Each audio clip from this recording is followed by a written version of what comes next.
The nanny cam, what they saw can never be explained. It all started with a simple request.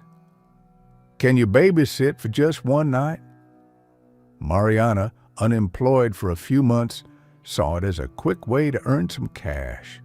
The house was beautiful, isolated, quiet. The couple seemed nice, but there was one strange detail. They asked her never to enter the baby's room. If he cries, just watch him through the camera. That's enough, they said. The instruction was bizarre, but Mariana didn't want to seem paranoid. After they tucked the baby in and left, she was alone. The baby monitor showed a black and white image of the crib with the baby sound asleep. Hours passed in silence, until exactly at midnight, the crying started. But when she looked at the monitor, something was off. The baby wasn't moving. He wasn't crying. The sound was coming from somewhere else, and a shadow started moving behind the crib. Mariana leaned closer to the screen, trying to figure out what she was seeing. The shadow had no clear shape, but it moved as if it were breathing. Something felt alive inside that room. She thought about going in, but remembered the rule. Just watch through the camera. Suddenly, the crying stopped. The monitor froze for a few seconds and then went completely black. A loud static noise burst through the speaker, followed by a deep whisper, like someone breathing right into her ear.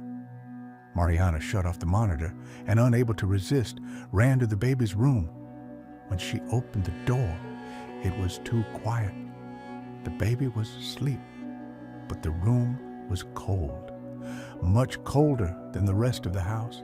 In the corner, where the shadow had been, the carpet was scorched, marked with what looked like burned handprints trying to claw their way out from the floor. Shaken, Mariana returned to the living room. She tried calling the baby's parents. No answer. Desperate, she turned the baby monitor back on. But the image that appeared made her freeze. It wasn't the baby's room anymore. It was her in the living room, sleeping on the couch. A scene that never happened, or hadn't happened yet. The footage moved forward on its own, showing Mariana getting up in the middle of the night, walking toward the baby's room, and being followed by the shadow. The screen then cut to black. Mariana turned the monitor off, trying to breathe, trying to stay calm. But then, at 3:33 a.m., the doorbell rang. She looked through the peephole. No one was there, but the bell kept ringing over and over again. And when she opened the door, there it was, lying on the floor, a second baby monitor, identical to the one she already had. Mariana picked up the second monitor. It was on, and it showed the exact same room she was in. But this time, the image was flickering. She was in it, just standing there, staring at the camera. But it wasn't live. It was like the monitor was predicting what was about to happen. And in the corner of the screen, the shadow was back, closer, clear. Its arms were long, its fingers too thin, and its face, twisted, was staring directly at her. Mariana dropped the monitor and ran to the door, but it wouldn't open. The lights cut out, and the only sound left was the whisper coming from the cracked monitor. "You broke the rule."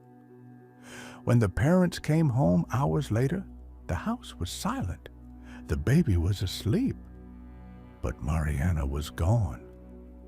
All they found was the monitor, still on, streaming an empty couch, with the shadow standing right next to it. If this story kept you on edge, go ahead and drop a like. It lets me know you're ready for more. And don't forget to subscribe and hit that bell, because the next nightmare might be closer than you think.